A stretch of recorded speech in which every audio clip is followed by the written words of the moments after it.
let's see how we can add this package to an actual application and work on the package while trying it out. So let's first create a new application where we include this package in the first place. For this demonstration, I'm going to use Laravel because that's the framework of my choice, but you can use whatever framework you want, it doesn't really matter. So I'm going to use Laravel new to create a new Laravel project and then just give it a name. Let's just call it Chuck Norris. All right, so now the project is set up.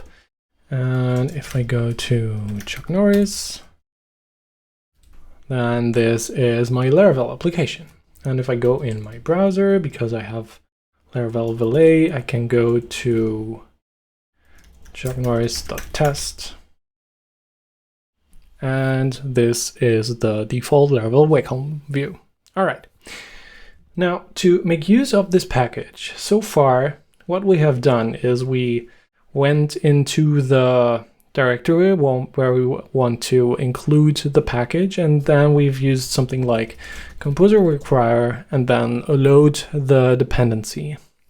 Now, the problem is if we want to do this with our package for the jokes, that Composer will not be able to find this package because we haven't published it yet. And to be honest, it's not at the state where I want to publish it. So if you only want to try out a package while you're still developing it, here's how you can do this. So first, let's open the Laravel application in Sublime. Move this to this window, and then go to our composer.json.file. All right, so here are all the dependencies that Laravel is using. And what we can do is, somewhere at the bottom, we can add a new repository. So the way Composer works is it looks up the packages in repositories. And the default repository where Composer looks up all the dependencies is packages.org. So this is the public place where you can submit your packages and where Composer looks for in the first place when it tries to resolve a dependency and install a package. All right, but we do not want to publish this package yet on Packagist.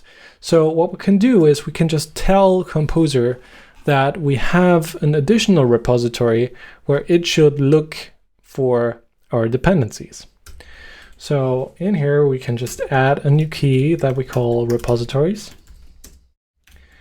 which is an array because we can add multiple repositories.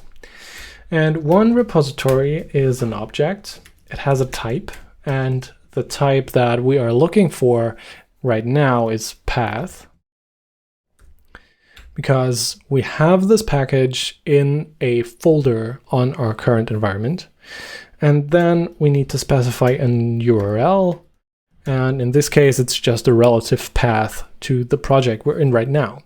So this would be then ... so that we're outside of the Chuck Norris directory. And then just give it the name of the package. So the Laravel project is in code Chuck Norris. Then we go one directory higher, so we are in the code directory, and then go to Chuck Norris jokes. Okay. So now Composer knows that it should also try to look up dependencies inside of this folder. So if we now go into our Laravel application and do a composer require, and then use the vendor and package name that we specified in our package composer.json. So in this case, Emputiot Chuck Norris jokes.